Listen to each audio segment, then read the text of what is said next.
The Imperium of Man has to be one of the most interesting political bodies in any science fiction setting, and a lot of that interest comes from the fact that it is terrible. Have you looked at our caps recently? Our caps? The badges on our caps. Have you looked at them? What? No. A bit? They've got skulls on them. Are we the baddies?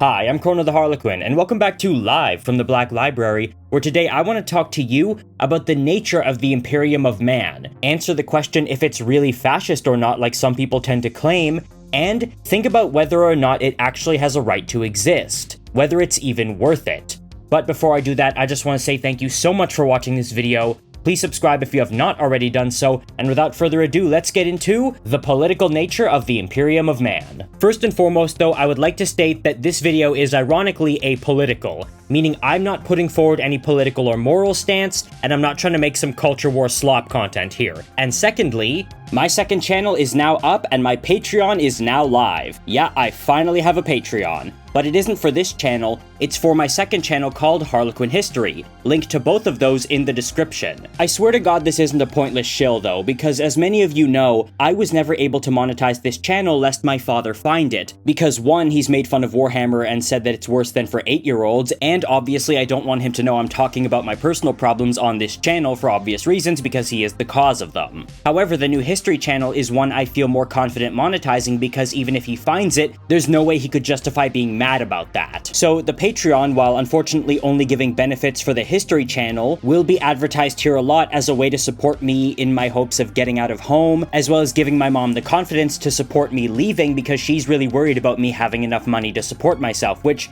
yeah, totally fair concern to be honest. And the History Channel videos will not be like the ones here where it's just static images. I have artists, I have animations planned, crude ones but animations nonetheless, so I will need to pay my artists and editor. And of course the Patreon will really help with that. Plus there is a Discord server for anyone who joins the Patreon. Now I need to state this again, the videos will not be going up on the History Channel as of yet because I need a few months to get things in order because again, my artist was out of commission, but I really hope you guys are willing to subscribe at least to the lower tiers of that Patreon to support me and help me. It really means a lot. So, link to the new channel below, I hope you guys like it, and let's get back to the video. Now, the first thing I want to mention is the fact that the Imperium is a totalitarian state with an extremely low quality of life, and that's for several reasons. It is very corrupt, it is very overtaxed, and it is very overstretched. So there's going to be very little to go around, especially given the generally scarce nature of the galaxy and the fact that the Imperium has been running on a total war economy for 10,000 years at this point. But as previously stated, the big claim leveled against the Imperium of Man is that, oh, it's fascist.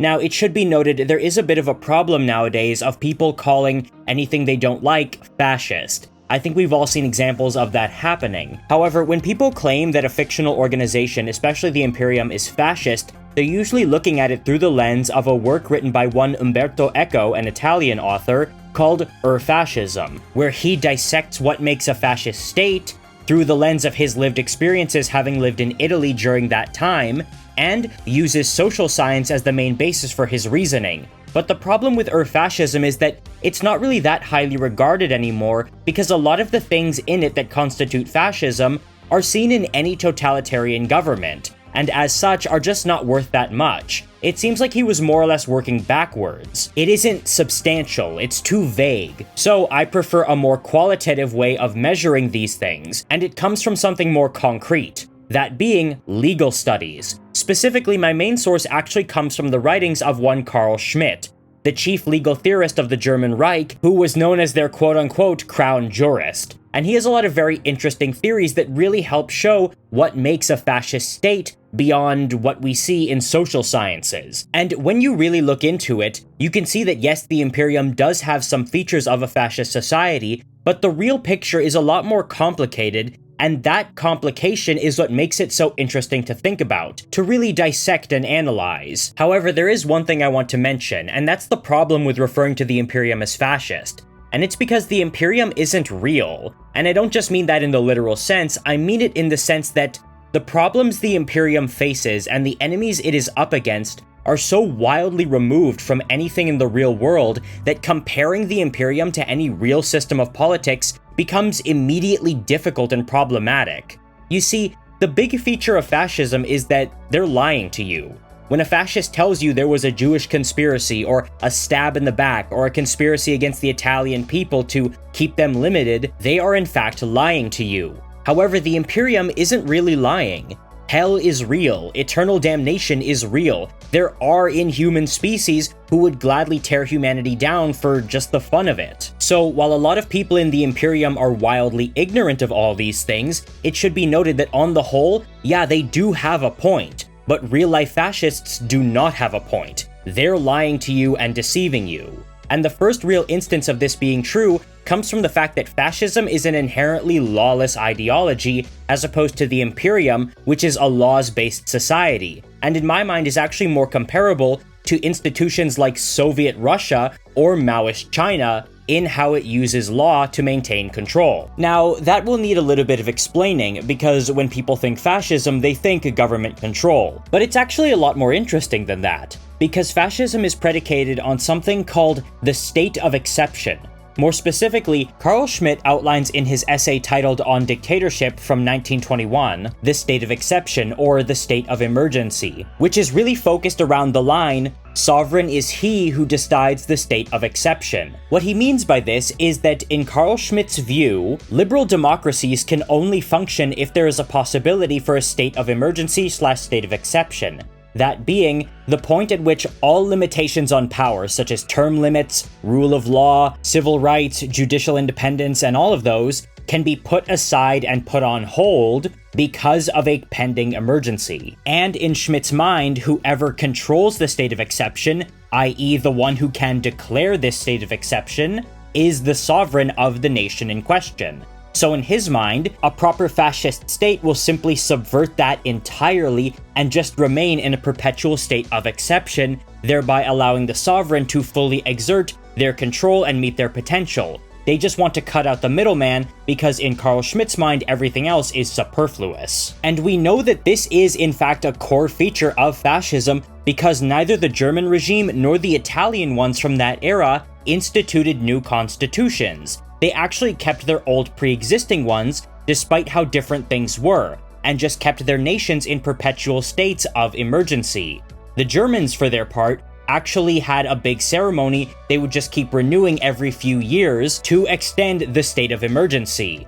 And they would actually get their way, not through the power of a constitution or laws, but through force of violence. That is why fascist states are often called mafia states or gangster states, because they would enforce order through threat of violence. Now, you might think, hey, the Imperium enforces order through threat of violence, absolutely, but the Imperium actually does have a strict, codified code of laws. It's a very stiff and brutal form of law that definitely prioritizes the state above individuals, however, it is laws nonetheless, and the people who enforce their laws derive their power from it. That being the Arbetes, who are official arms of the state, and not just thugs in uniforms. Furthermore, if you read books that feature the Inquisition, such as the Eisenhorn series, or books that feature characters that are in the Administratum, such as side characters, again often in Inquisition books, you can see there are laws that you do break that get you in trouble, as opposed to just being, hey, we don't like you and we're in a state of emergency, so we're just going to arbitrarily execute you.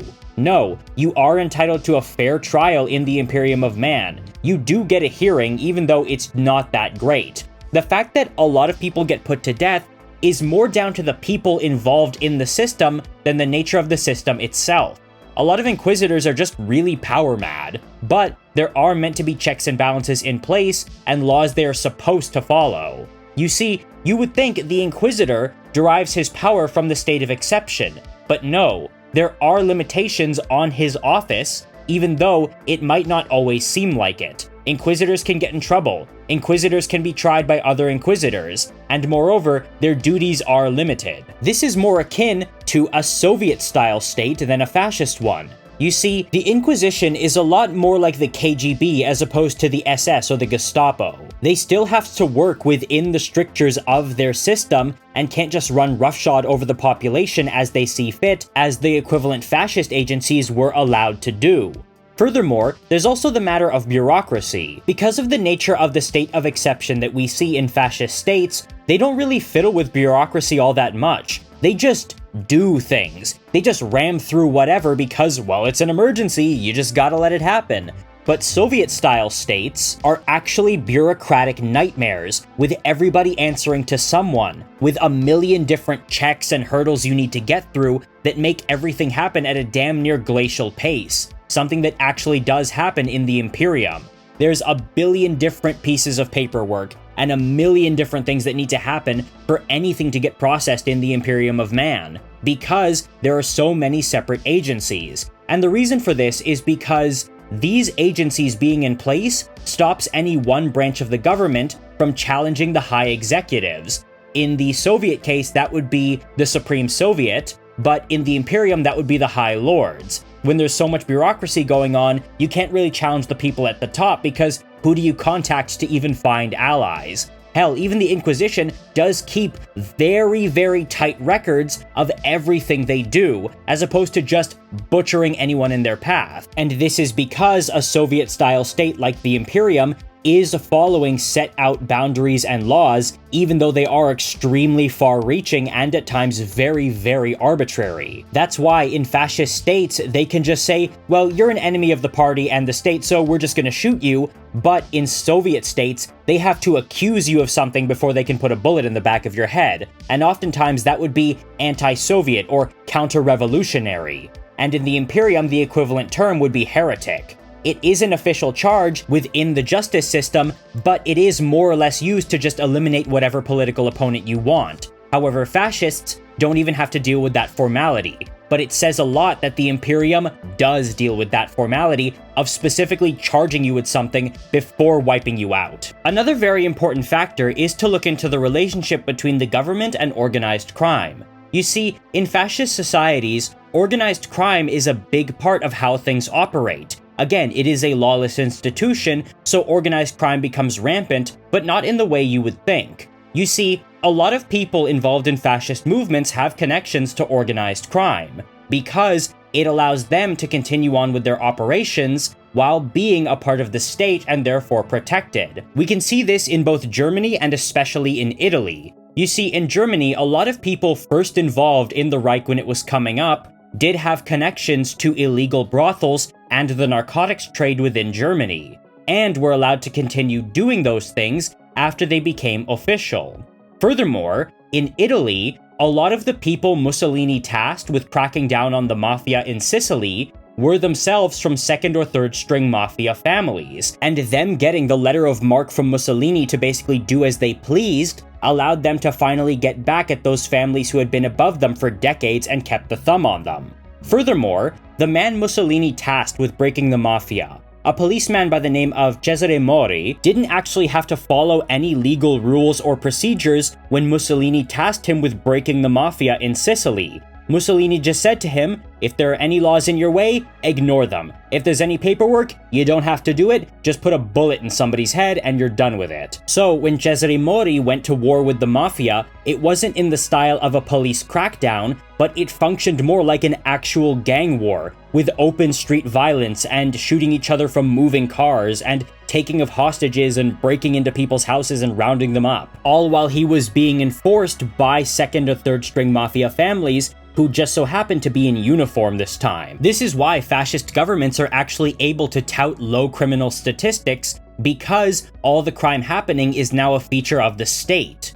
This is the opposite of what happens in Soviet systems, and by extension the Imperium, because a lot of enforcers and people meant to crack down on crime in the Imperium are indoctrinated officers who are going through schooling and have a lot of rules to follow, even though those rules give them a lot of extrajudicial power. This is exactly what you see in the Adeptus Arbites, the police force across the Imperium of Man. You see, if the Imperium was fascist, they wouldn't deal with hive gangers by sending in highly trained, educated Arbites who are allowed to execute anyone they see fit.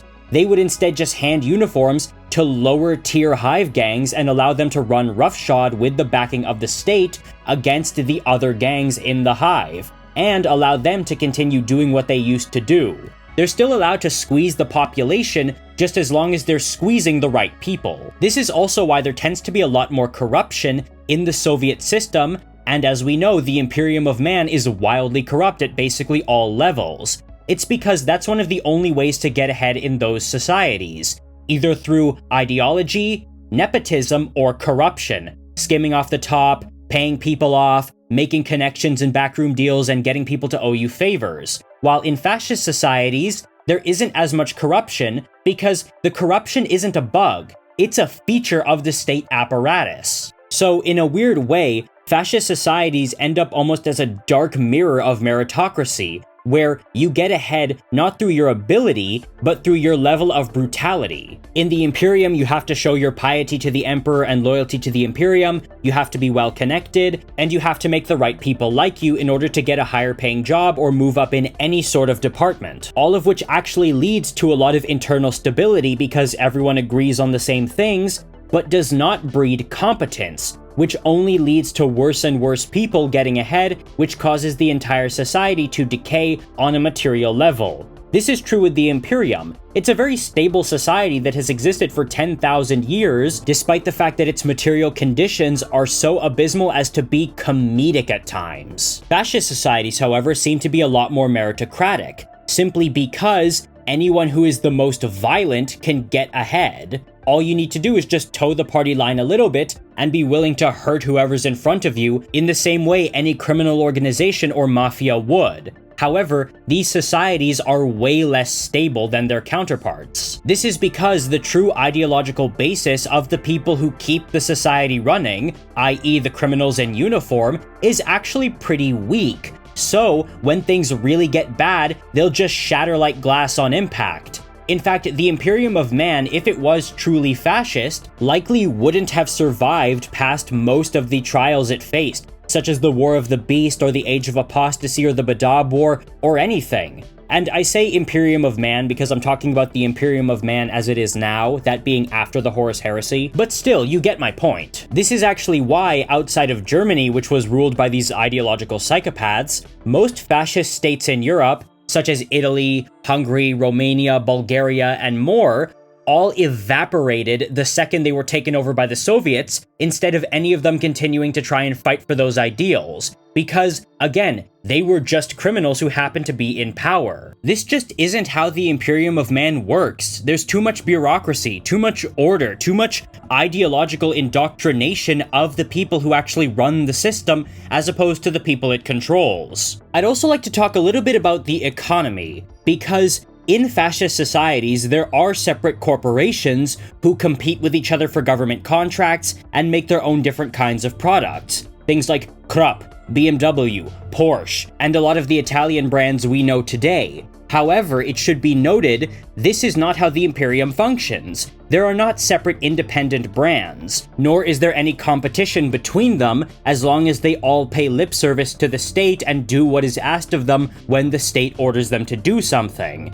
That's just not how the Imperium works. The closest thing to rival brands would be rival Forge Worlds, and even then, that's not how it works, because that's just a competition for government contracts from different agencies that are not independent and do not have their own reputations and, again, their own brand names, or their own private business leaders. All production is a state-run affair in the Imperium of Man. And in fact, if you're caught stealing or embezzling, it's not a crime committed against the company, it is considered treason, a crime committed against the state, because in the Imperium of Man, all forge worlds, manufactura, and mining colonies are all run by people who are not business owners or entrepreneurs, but in fact are government appointees, usually governors, overseers, and things like that. The only difference between the proper Soviet system and the Imperium is the fact that those people who are in charge of those government positions will often be more hereditary than opposed to ideological.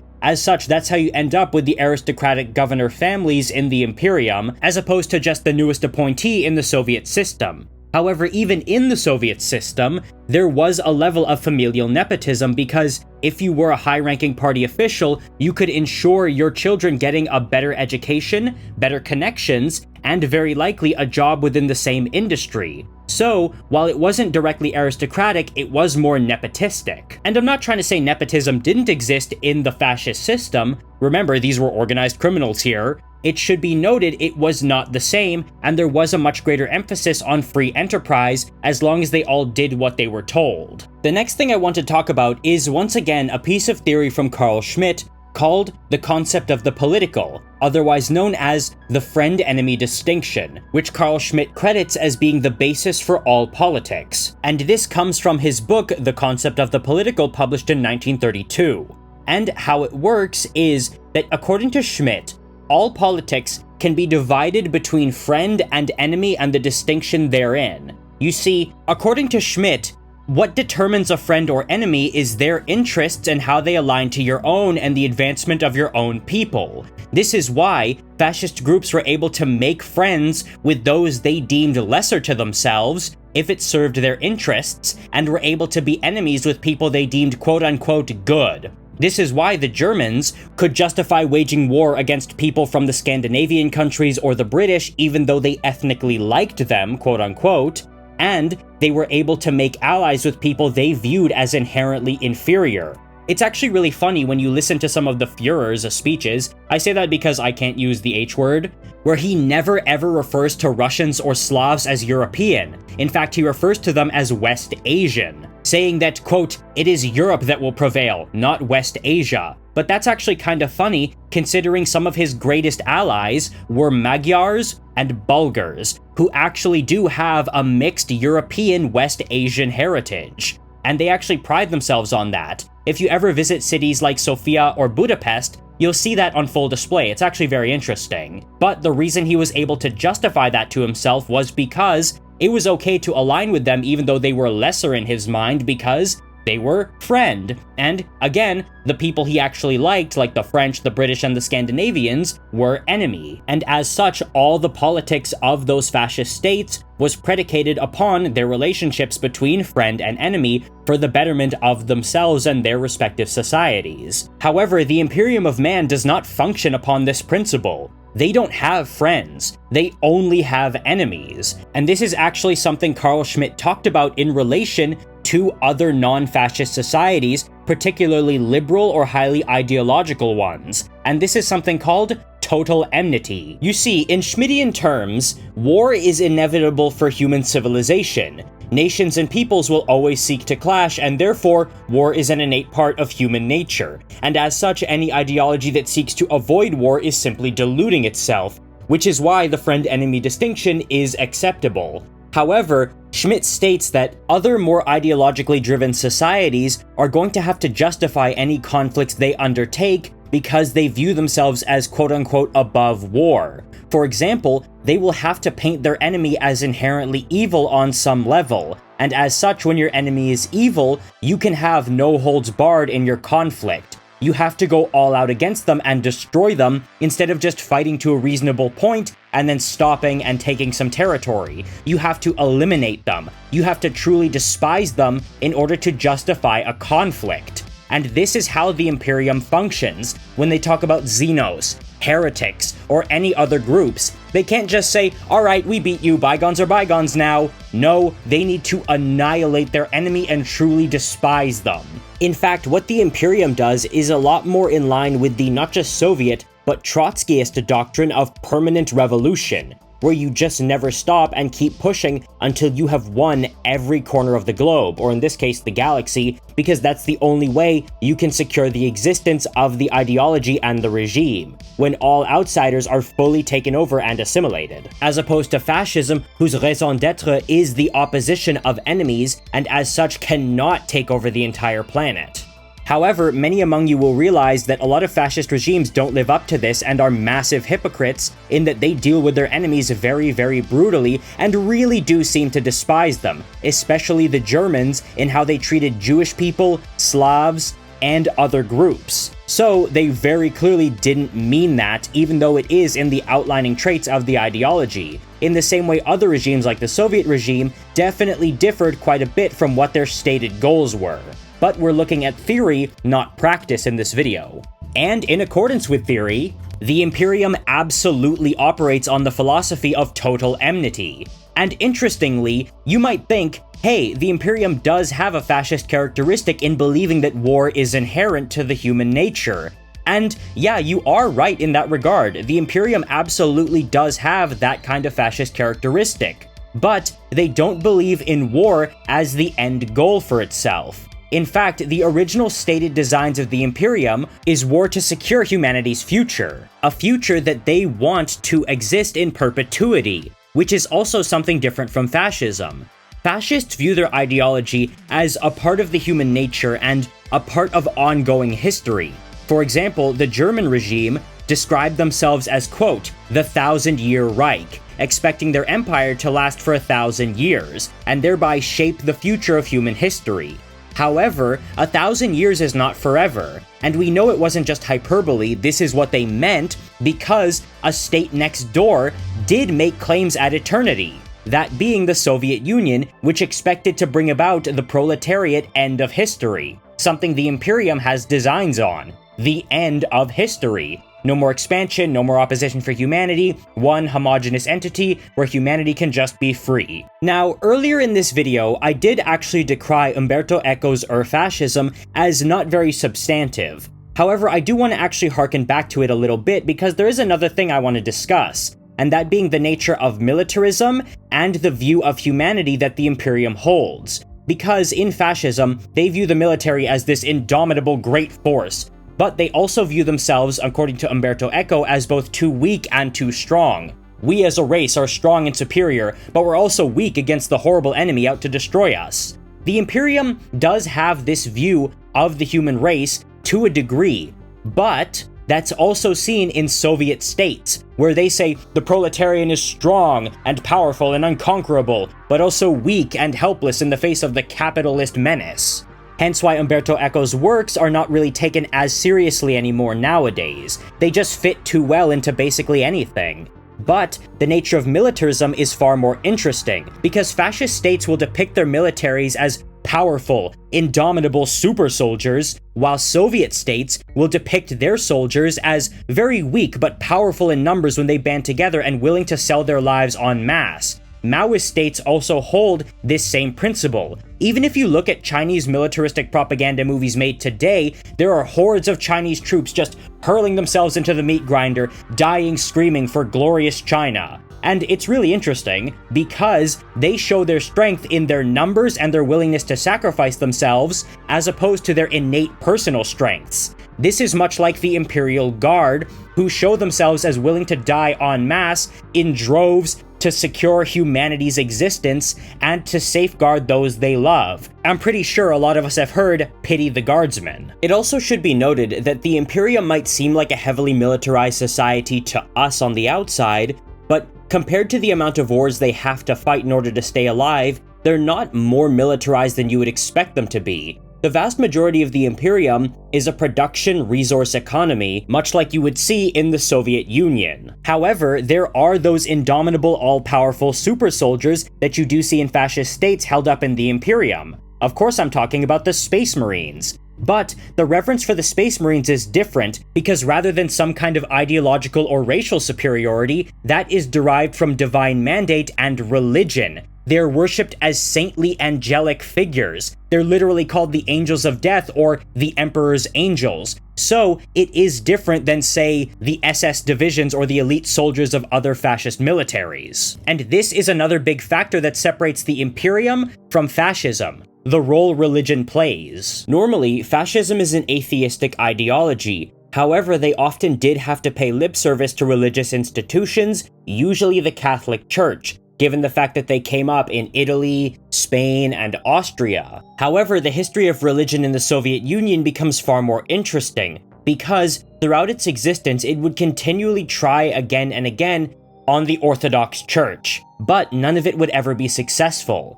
Back during the 1950s, they had to start loosening up their restrictions near the end of Stalin's rule because it was just causing too much friction within the Union. However, when Nikita Khrushchev came to power, he would again try clamping down on religion in the USSR, but this would eventually need to be reversed as well. And then there would be further persecutions again attempted in the 70s, but this would not work, all the way up until Mikhail Gorbachev's Glasnost program would eventually allow more freedom to the religious institutions within the USSR, which would see their numbers begin to increase, all the way up until eventually the Soviet Union would fall, and the Russian Federation that took its place would need to give up on atheism entirely. This is actually something we see with religion in Warhammer because we saw the cult of the Emperor starting to spread despite the fact that they tried to clamp down on it a lot during the Great Crusade and even for a while afterward. But these efforts would continuously fail, and the faith would keep continuing to spread. However, interestingly, the Imperium of Man, in its current state, would entirely adopt faith as a core part of its governance, functions, and identity, while both Soviet and fascist institutions viewed religion as something they simply had to tolerate. However, there is something interesting, and it's the fact that while yes, fascists do pay lip service to religious institutions, they can greatly benefit from them when they play their cards right. And that's because even though the Chancellor and Mussolini were stated to be atheists, they were able to whip up fear among their Catholic and Protestant bases respectively against the militant atheism that we saw in the Soviet Union. Now this is interesting because this need to protect the faith and to fight for the Emperor is a very big part of Warhammer. So that actually is a properly fascist trait. And the reason I'm okay with putting that in this video is because it's not really a social science thing, it's more something we saw directly observed through history. However, it should be noted the religious zealotry of the Imperium is very different from what we see in fascist nations as I have described it. So I've talked about legal structures in the state of exception. I've talked about the friend-enemy distinction, I've talked about the economy, and I've talked about religion. But there's one more thing I do want to speak of, and that is the role of the central leader. Because while the Soviet and Maoist states did have strongly charismatic leaders at their start, they didn't need them to continue on after the fact. This is because of their strong ideological cores that allowed a solid framework to exist even after the central leader with their cult of personality was gone. Whereas fascist states almost never outlive their leaders. After the Führer was gone, Germany was gone too. After Mussolini was gone, the last holdouts in the north evaporated. Even the two most successful fascist-adjacent states to exist in history, that being Franco's Spain and, within the realm of possible argument, Pinochet's Chile, ceased to exist once their leaders were gone. And in the case of Chile, even before he was dead. But it should be noted, Chile was not directly fascist, it was just sort of right-wing, heavily nationalist and militaristic. But I feel like they probably would have been fascist if that term was no longer acceptable by the time the regime came about. For all the valid criticisms about those two states, they just did not survive. And that's because you have to remember, fascist governments are criminal organizations in uniform. So, when the leader of the criminal organization is gone, it just melts. It's like if you decapitate the leader of a coalition of mafia families. There's no one to really fill the void, and the alliance just breaks apart. So, it would actually seem that the Imperium is more Soviet in that regard. They had their charismatic central leader, but once he was gone, the ideology of the state, even though it had wildly transformed, allowed them to continue onward after the fact without him. But that's not exactly true, because the Emperor isn't gone. He is still present, he's just kind of a lame duck leader, but he is still there, holding the coalition together with his force of personality, except in this case it's a force of fanatical worship. And the Imperium very much does rely on him. Miracles that are performed by him, whispers of guidance he gives to people, and most importantly, the guiding light of the Astronomicon. His guiding light is absolutely vital to the existence of the Imperium, and those a few instances where his light has gone out, even for just like a split second, were absolutely catastrophic. So, the Imperium would absolutely not exist without their leader. If the Emperor died, the Imperium would be doomed within a matter of years. it would either just completely cease to exist or be carved up into smaller fiefdoms. Because in reality, the central core ideology of the Imperium actually is pretty darn weak without the Emperor at its head. So, a lot of those points I actually made earlier about the Imperium being heavily indoctrinated and holding together where fascist nations would have broken is now complicated, because it is still true. The Emperor is gone, but he's not gone. And I think that's really interesting to think about, because you start to wonder how important the central leader is versus the ideology, and if both of them are co-equal or co-substantial, or if one is fully dominant. Because, interestingly, and I'm just realizing this now, the north of the Imperium, which was cut off by the Great Rift, has managed to hold together without the Emperor's light. But they do know that he is still alive and still have their own charismatic leader, Rabute Gilliman, to help keep them afloat and assure them that everything's going to be okay, as well as their own mini-Astronomicons here and there. Now, the allegory between the Astronomicon and an ideology is a little bit of a messy comparison, but I think you get where I'm coming from when I try and make that one-to-one, because there is something there. And as such, I think it's really interesting to think about where the Imperium lies on the Soviet to fascist scale, and how much overlap there is between the two that the Imperium can sort of fit into, as well as ways in which it's entirely different, that being the factor of religion. But again, I do need to state, because you know how people can be on the internet, both of these regimes, the fascist ones and the Soviet ones, were evil regimes that were incredibly brutal and killed a lot of people, and ultimately didn't have a good reason to continue existing, while the Imperium of Man does have a reason to exist. This is actually best explained in an audio drama called The Interrogation of Salvor Lermontov, where an inquisitor interrogates someone who was raising rebellion against the High Lord's rule on Terra, and tells him, yes, this Imperium is like a rotting, infested house, but it's all we have, and if we try and tear this house down to fix it, all that will be left is the horror outside that this house was protecting us from.